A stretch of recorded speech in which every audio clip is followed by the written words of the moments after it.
মারতে হবে এবং মরতে হবে, শাহাদাতের রক্ত দিতে হবে, জীবন দিতে হবে। বিপ্লবের পথে আল্লাহর জমিনকে রক্তে রঞ্জিত করে শাহাদাতের শিরিবে কালেমার পতাকা উড়াতে হবে।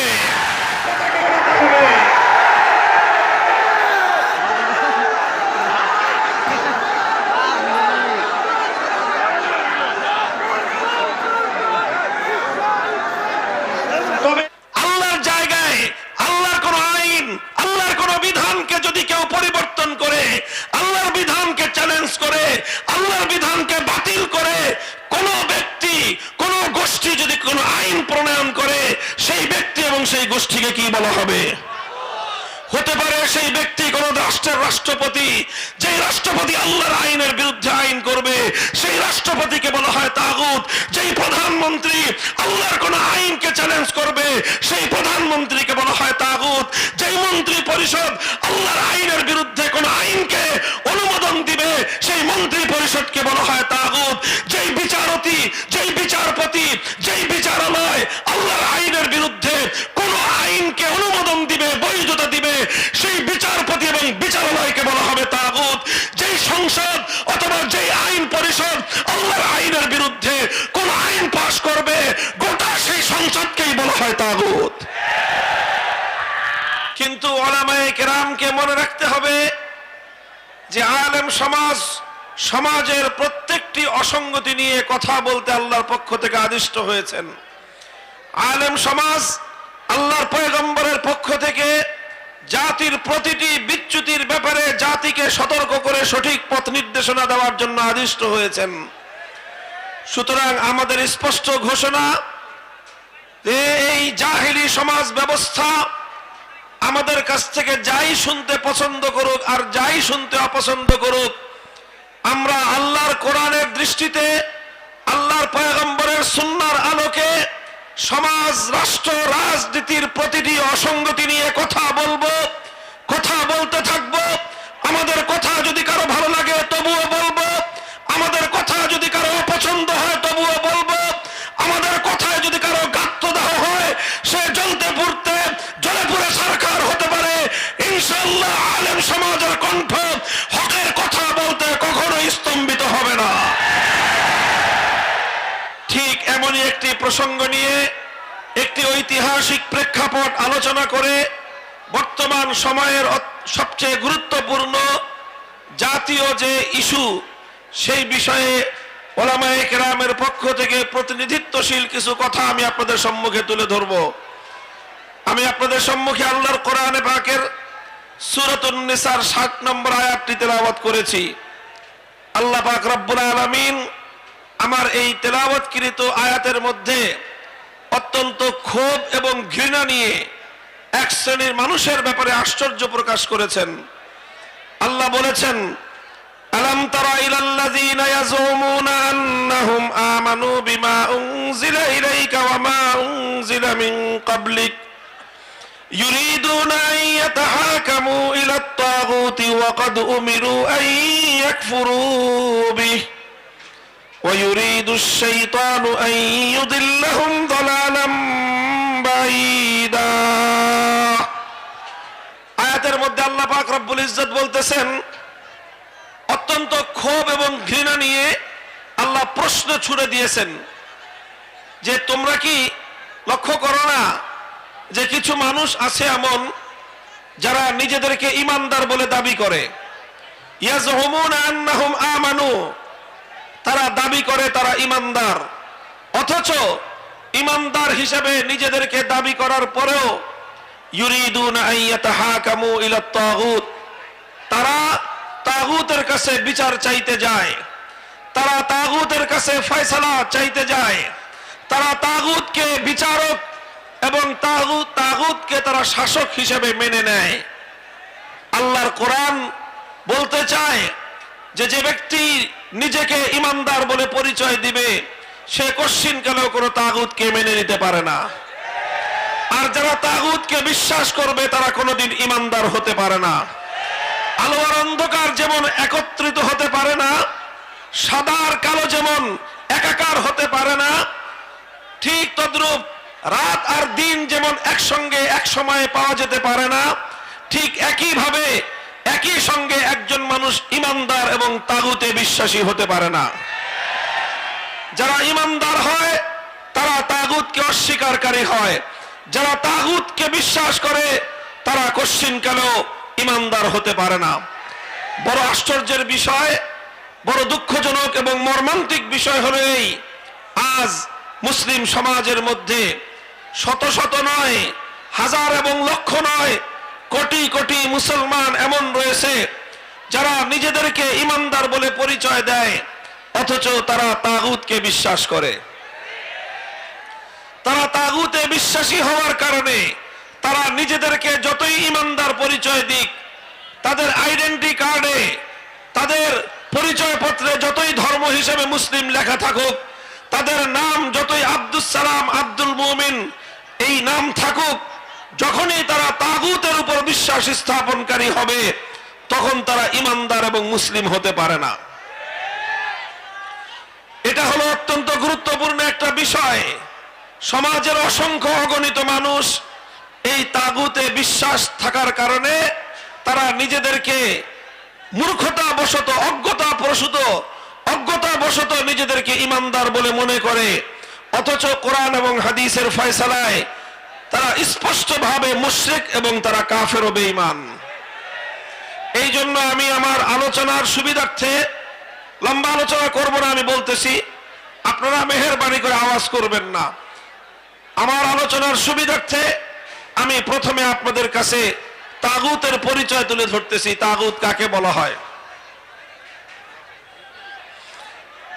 তাগুত কাকে বলা হয় লক্ষ্য করেন, কোরআনে পাকের অনেকগুলো আয়াতের মধ্যে আল্লাহ পাক রব্বুল আলামিন তাগুত শব্দটি প্রয়োগ করেছেন।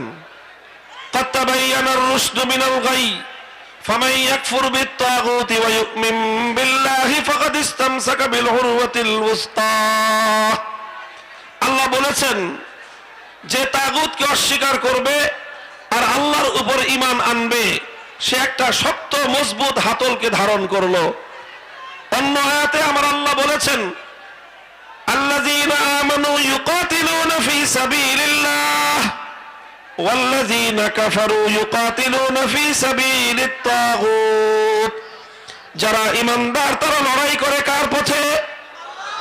চিৎকার করে বলেন, যারা ঈমানদার তারা লড়াই করে কার পথে? ওয়াল্লাযীনা কাফারু ইউকাতিলুনা ফি সাবিলিত তাগুত। আর যারা কাফের এবং বেঈমান তারা লড়াই করে, সংগ্রাম করে, চেষ্টা করে তাগুতের পথে। অর্থাৎ সব জায়গায় আল্লাহর কোরআন ঈমান বিল্লাহকে এবং তাগুতকে কম্পিটিটিভ অর্থাৎ একটি প্রতিদ্বন্দ্বিতামূলক শব্দ হিসেবে আল্লাহ প্রয়োগ করেছেন। আল্লাহর প্রতিপক্ষ হলো তাগুত, তাগুতের প্রতিপক্ষই হলেন আমার আল্লাহ। সুতরাং দুই প্রতিপক্ষকে যেমন একসঙ্গে কেউ খুশি করতে পারে না, তদ্রূপ যদি কেউ তাগুতকে খুশি করতে চায় কশ্চিনকালেও আল্লাহকে খুশি করতে পারবে না। যারা আল্লাহকে খুশি করতে চাইবে, যারা আল্লাহ সন্তুষ্টি হাসিল করতে চাইবে, যারা আল্লাহকে রাজি করতে চাইবে, তারা কশ্চিনকালেও তাগুতকে রাজি করতে পারবে না। কাজেই এই যে দ্বিমুখী একটা চরিত্র মানুষের মধ্যে আছে যে আল্লাহ বি রাজি রহে শয়তান বি নারাজ না হো, আল্লাহ সন্তুষ্ট থাকুক শয়তানও যেন বেজার না হয়, এই ধরনের ধোঁকাবাজি আর মুনাফিকি নীতি পরিহার করতে হবে। আর এই মুনাফিকি নীতি মুসলমানদের মধ্যে সবচেয়ে বেশি প্রবিষ্ট আছে। মুসলিম জাতি এবং সমাজের মধ্যে সবচেয়ে বেশি মুনাফিকি নীতি কার্যকর আছে হলো মুসলমানরা তাগুতের পরিচয় জানে না। এই জন্য খুব সংক্ষিপ্তভাবে আমি আপনাদের সামনে তাগুতের পরিচয় তুলে ধরছি। আমি বলছি কোরআনে পাকের অনেকগুলো আয়াতের মধ্যে আল্লাহ পাক রব্বুল আলামিন তাগুতকে আল্লাহর প্রতিপক্ষ হিসেবে সাব্যস্ত করেছেন।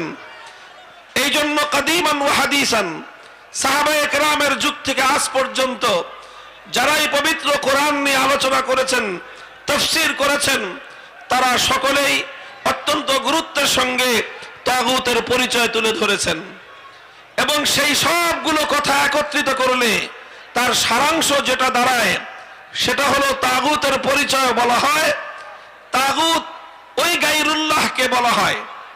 গায়রুল্লাহ মানে হলো আল্লাহ ভিন্ন পৃথিবীতে যা আছে সবই কি বলেন? আপনার কথা বুঝতেছেন আমার? না শুধু স্লোগান দেওয়ার তালে আছেন? আরে ভাই স্লোগান তো দিতে হবে, আগে কথাটা বুঝে তারপরে শুনে সেই কথার উপর স্লোগান আসবে।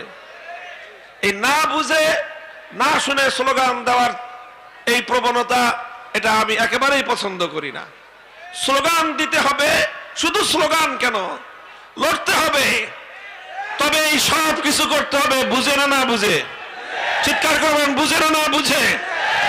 আমাদের অত্যন্ত গুরুত্বপূর্ণ মৌলিক প্রশ্ন আজ, আমার কথা বুঝেন, নবীন ওলামায়ে কেরাম ভালো করে বুঝবেন। আজকের এই সমাজের কাছে বিশেষ করে আধুনিক শিক্ষিত তরুণ প্রজন্ম, স্কুল কলেজ ইউনিভার্সিটির ছাত্ররা আজ যেই প্রসঙ্গটা খুব ভালো করে জানতে চায়, বুঝতে চায়, সেই প্রসঙ্গ হলো এই ঈমান এবং কুফরের প্রসঙ্গ, তাওহীদ এবং শিরকের প্রসঙ্গ, একত্ববাদী আল্লাহ এবং এই তাগুতের পার্থক্য প্রসঙ্গ আজকে বুঝতে চায় তারা। আর এই আবেগ, এই চেতনা তাদের মধ্যে সৃষ্টি হয়েছে বলে বাংলাদেশে 5ই আগস্টের বিপ্লব হয়েছে। 5ই আগস্টের বিপ্লব শুধু আলেম ওলামারা করে নাই, 5ই আগস্টের বিপ্লব শুধু কওমি মাদ্রাসার ছাত্ররা করে নাই, বরং 5ই আগস্টের বিপ্লব এদেশের কওমি আলিয়া স্কুল কলেজ ইউনিভার্সিটির সকল প্রজন্মের ছাত্র জনতা, ইয়াং জেনারেশন, তরুণ প্রজন্ম ঐক্যবদ্ধ হয়ে যে বিপ্লব করেছে, সেই বিপ্লবের অন্যতম চেতনা ছিল আল্লাহ জমিন থেকে সমস্ত তাগুতি শক্তির শেকড় সহ উপড়ে ফেলা। কাজেই এটা আজ গুরুত্বপূর্ণ প্রসঙ্গ, এটা বুঝতে হবে আমাদেরকে, ছাত্র জনতাকে বুঝতে হবে, তরুণ আলেমদেরকে বুঝতে হবে, জাতির কাছে এই মেসেজ পৌঁছে দিতে হবে। আমি বলছি তাগুতের পরিচয়, ডেফিনেশন, সংজ্ঞা বলছি তাগুত কাকে বলা হয়। খুব সহজ ভাষায় বলতে গেলে আমি বলছিলাম গায়রুল্লাহ বুঝেন? বলেন সকলে জবাব দেন, গায়রুল্লাহ বুঝেন? গায়রুল্লাহ মানে কি?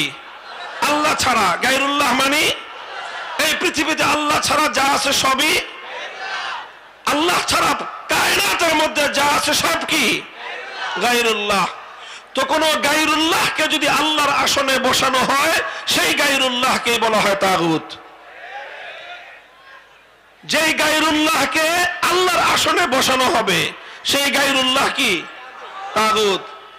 যে গায়রুল্লাহ নিজে অথবা অন্য কেউ তাকে আল্লাহর আসনে বসানোর পর সে তার প্রতি সম্মত থাকবে, সেই গায়রুল্লাহকেই তাগুত বলা হবে।